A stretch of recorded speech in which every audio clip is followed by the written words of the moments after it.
Hey folks, welcome to another Passion for Sound audio review, and today we're looking at the Audiofly AFT2 true wireless earphones. These retail for 199 Australian dollars. They are the second generation in Audiofly's true wireless range, and they've only just been released, so I'm excited to share with you my thoughts on the AFT2. Let's jump in.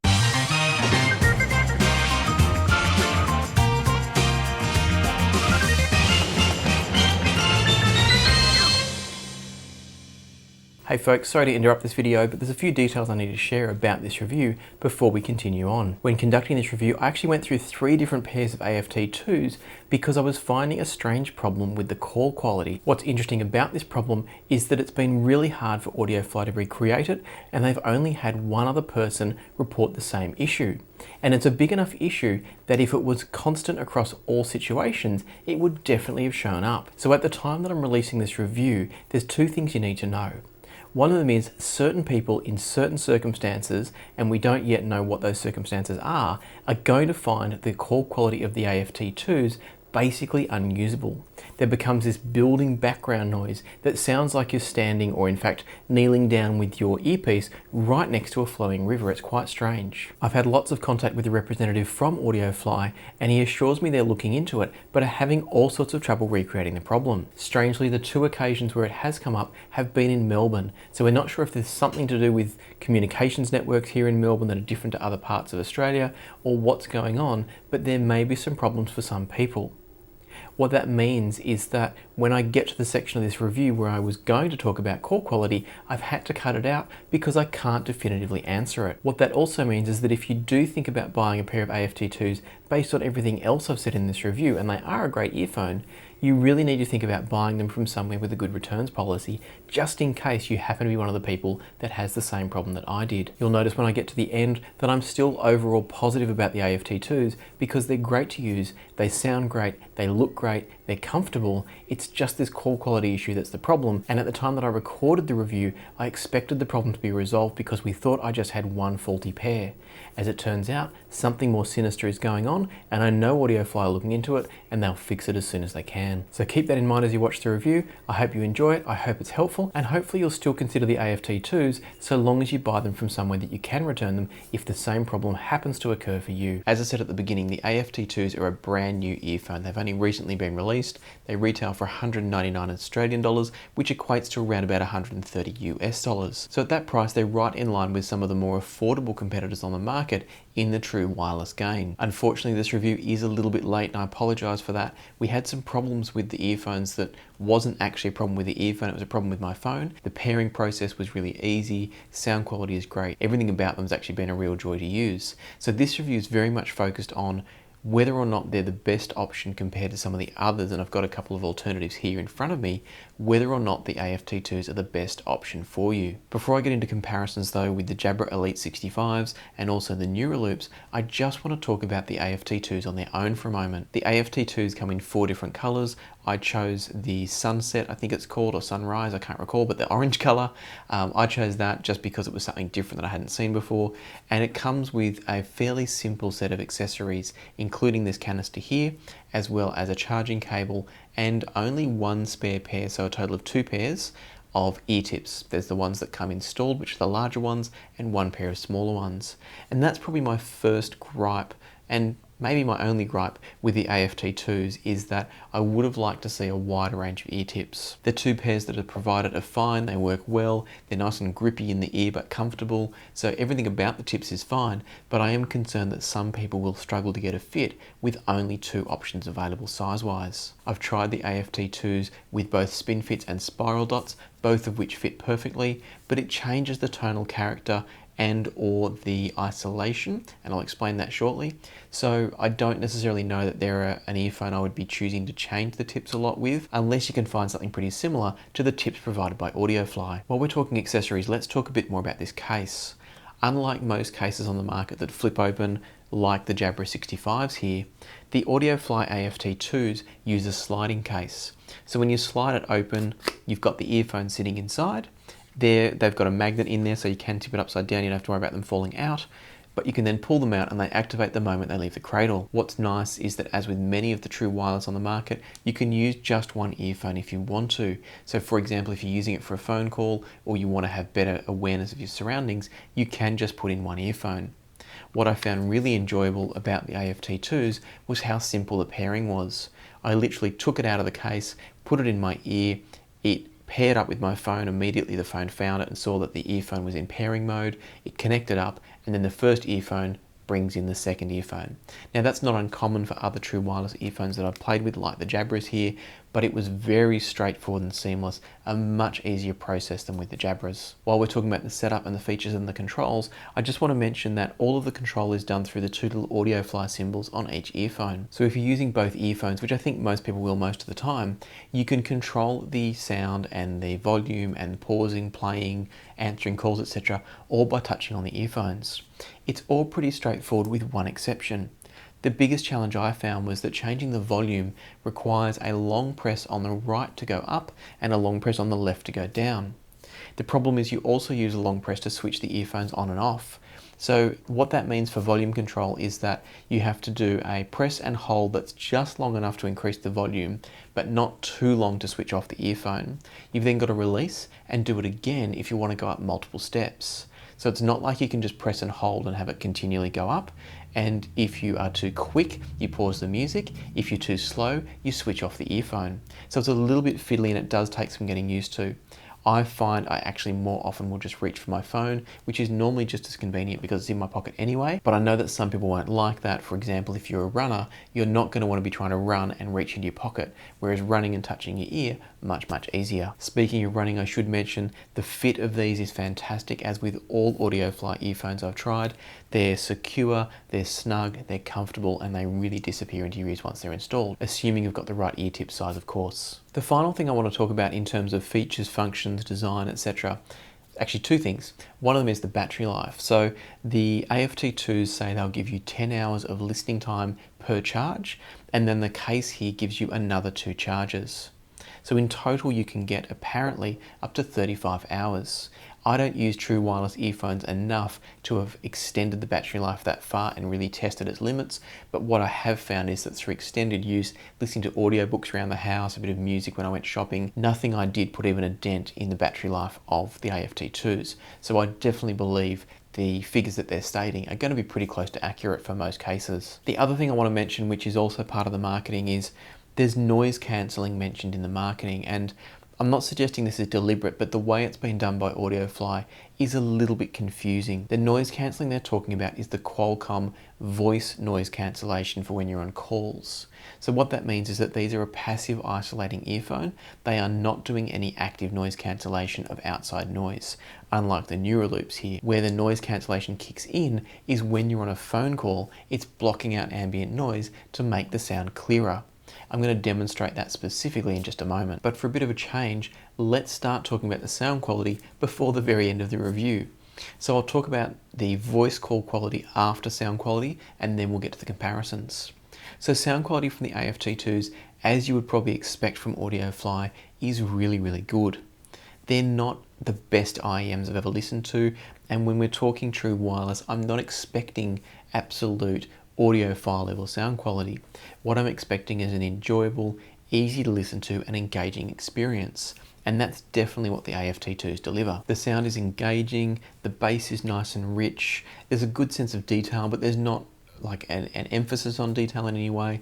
They're just a really solid, engaging sound. As is often the case with Audiofly earphones, what they do extremely well is the sense of space and imaging that they create as you listen. It's actually something that really separated them for me from the Jabra 65s, as I'm going to talk about shortly. The sound stage and the ability to actually lose yourself a bit in the music is really fantastic. That's obviously a bonus if you're using the AFT2s for running, walking, things where you're kind of looking to enjoy that musical experience while you're out running, walking, cycling, etc. These are going to be fantastic in that regard. Some may find the sound a little bit too rich on the bass if you're in a quiet location, but what I noticed is that it was perfect for when you're out and about with background noise, Whereas when you are in a quiet location, the bass can seem a little bit too much. And that's always going to be the trade-off if you're using passive isolation in an earphone, like you are with the Audioflys or the Jabras. You're going to need to somehow counteract background noise to prevent the earphone sounding thin, and you're needing to turn it up more to get that sense of weight from it. So I think it's the right tuning for an outdoors active type situation, but it's not going to be so good for people using these in a quiet space unless you enjoy that rich bassy sound. Personally, I find the sound enjoyable. I'm just flagging for those that don't like bass so much that you probably need to think about where you're using the earphones before you buy these. That said, you can always roll tips to change the balance of the sound. As I played around with both spin fits and spiral dots, what I found was that the spin fit tips probably reduced the bass a little bit, but more importantly, they brought the upper mids and the lower treble forward. And it did at times make the AFT2s sound a little bit tinny in the upper mid range, the vocal areas, but at the same time it balanced off the bass nicely. So from one track to the next, sometimes it was beneficial, other times it detracted from the music. Trying the spiral dots, the tonal balance was beautiful. It tamed the bass a little bit, brought forward the treble, and in a quiet location, the overall balance of the sound was spectacular. The reason I'm specifying in a quiet location is twofold though.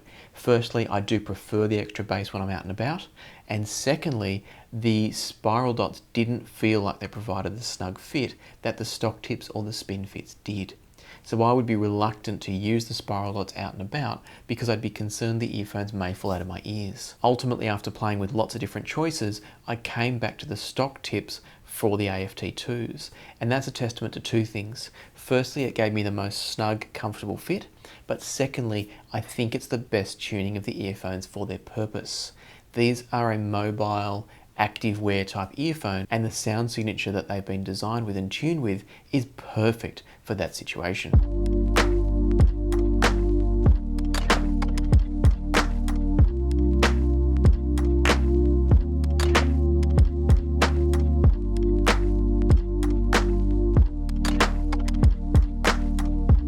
One of the things I really like about the AFT2s is it allows you to quickly and easily use just one earphone for your voice calls. Obviously, if you're out running, walking, etc., and a call comes through, you can leave both earphones in your ear, but I generally like being able to hear my own voice outside of my head, so it's not kind of booming and rumbling inside. With the AFT2, you can very easily remove one earphone or just grab one earphone and put it in and enjoy good call quality from that. Having established the call quality of the AFT2s up against some of the competitors on the market, I wanted to look at it from a more holistic point of view in terms of if I had this much money to spend, what's my best solution depending on my use case. So what I've done here is I've put the AFT2s up against three different options of the same, a little bit less, and a little bit more money. So spending a little bit less and giving up the benefits of true wireless and the ability to make phone calls, I thought, what if you're just looking for sound quality and you're attracted to the wireless, but you would happily spend a similar amount to get much better sound quality by sacrificing wireless. In this particular case, I've got the Tin Hi-Fi T2 Plus IEMs here, as well as the Tempotec Sonata HD Pro. So this is a wide IEM with a wide USB dongle for your smartphone. What I found when I compared the two setups though was that despite being a lossy transmission through Bluetooth, the AFT2s really held their own. Overall, the sound quality from both setups was really good, but there were some differences that I noted. Firstly, the AFT2 had better bass response for my tastes. It also had a better sense of space in the soundstage, where the T2 Plus pulled ahead was slightly better treble clarity and maybe treble extension as well. Keep in mind I did all of my testing with the stock tips on the AFT2s, and as I've already mentioned, that can change the tuning significantly. So if I wanted to tweak it and maybe play with the spiral dots, I could potentially bring it in line with the T2 Plus treble wise, but ultimately I was happy with the stock tips, and therefore to me, they're two pretty comparable setups. The T2 Plus and the Tempotec Sonata HD Pro, which is quite a mouthful, that is a 130 Australian dollar setup. So it's cheaper than the AFT2s, but you're losing off on the true wireless capabilities and also being able to make calls.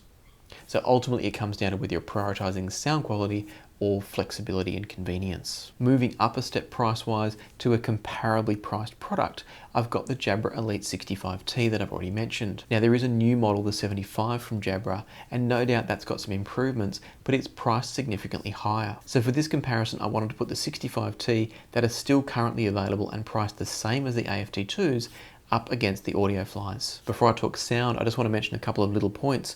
One of them is I really like the Jabra carry case. To me, it's a better style case to drop in a pocket. It's going to be more likely to come with me more often than something as big as the canister for the AFT2. That said, you're trading off significant battery life with the Jabras, both in terms of the onboard battery life in the earphones, which is about half as long, and then also the amount of charges out of the carry case. So it all depends on what's important to you. Certainly if I was having these in a work bag, it's a no-brainer. You'd go with the AFT2 because space is no issue.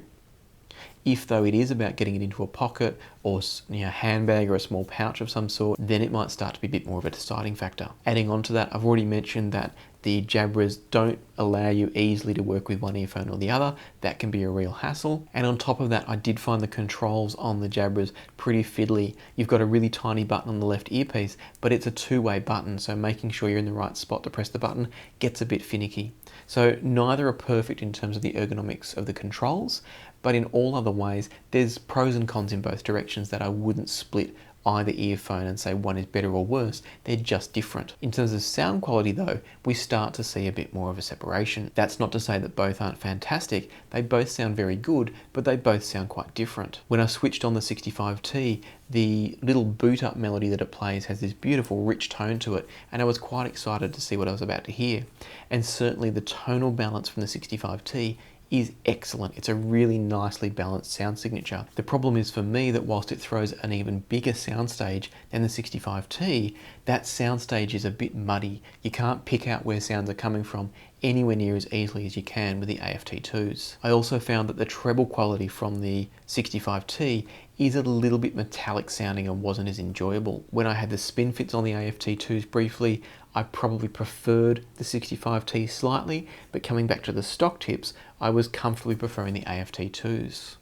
They are a richer and warmer sounding earphone, but as I said before, if you're out and about, that's actually a benefit because background noise, and particularly the background noise that tends to get past the passive isolation of an earphone, is going to make your perception of bass reduce. So you actually want something with slightly elevated bass to give you a better sense of balance when you're in a place with background noise. So for me, I think overall I would choose the AFT2, but it wasn't a super clear-cut decision, and it comes down to some of my personal preferences on sound quality as to why I'd go with the Audioflys. Other people may actually prefer the Jabras, but do beware, if you lose an earpiece from the Jabra, I think that's it, they're cactus. Whereas if you lose an AFT2 earpiece, you can still use the other one should you want to. My final comparison here was to see what you get if you spend an extra $100 and go for a smart earphone like the Nuraloops. I say smart because the Nuraloops, like the Neurophones that I've reviewed here, do a calibration process to tune the earphone specifically to your hearing. Some people think this is a gimmick. I personally don't believe it is, but the challenge for me with the newer products is that they're still tuning the earphone to a target curve. Now what that target curve is and whether it's preferable for you or me is a whole nother question. A couple of other things to note before we talk sound quality is that the Nuraloops are not a true wireless. They do have this wire in between. Now that may be required for the communications between the earphones for the sound calibration. There's a lot going on there, so there may be extra processing power required and therefore a cable in between. The Nuraloops also come with a very basic carry case, which is a bit disappointing when you're spending $100 more and you're not getting a decent carry case. I guess that said, if the $100 has gone towards great technology and great sound, maybe that's not a problem, so let's find out. For me, the comparison between these two was a bit of a tale of two sound signatures. So you've got the slightly rolled off, rich and warm sounding AFT2 up against a slightly too forward sounding Nuraloop. The Nuraloop can get a little bit aggressive with its top end sound in the upper, mid and treble. Not that it's so much too forward. It's not like the spin fits on the AFT2s, but what it is doing is it's making it a little bit aggressive. And whilst for me that can be really engaging and fun, it may also get a bit fatiguing. And that all comes back to that question of what is the target curve that Neuro are using for their Nuraloops and their Neurophones. I love the Neurophone and I do enjoy the Nuraloop, but I don't think it's as good of a sound signature as they could have tuned. One thing that's nice about the Nuraloops is you are now getting active noise cancellation, and you've also got an adjustable ambient mode, so you can choose how much of the outside world you want to let in. So from that point of view, it's really handy, and in some ways you're getting more flexibility than the AFT2s, where it's either passive isolation and you have to take an earphone out to get more exposure to the outside world. But at the same time, you're losing flexibility because with the Nuraloops, you have to have both of them on your body. So for me, after all of this, the conclusion I've come to is that the AFT2 is a really solid product. It hasn't won my heart. I'm not going to sit here and say it's the best wireless earphone hands down. What I am going to say though is it's a really solid offering. I love the fact they've chosen some bold colors in their design, and the fact that it's super comfortable, super simple to use, and just does what it's meant to do. As always, Audiofly's prowess in tuning their earphones shows through with a really carefully chosen sound signature.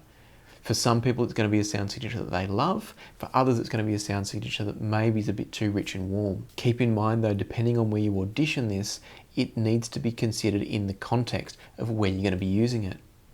So if you are considering purchasing these, it would be great to audition them if you get a chance in a noisy environment. Certainly for me, my greatest experience with the AFT2 so far was walking through the local supermarket, listening to Gregory Porter's new album. When the song Revival came on, I had to hold myself back from kind of tapping my feet, bobbing my head and grooving along to the music, because I was in a public space and people would have wondered what the hell I was doing.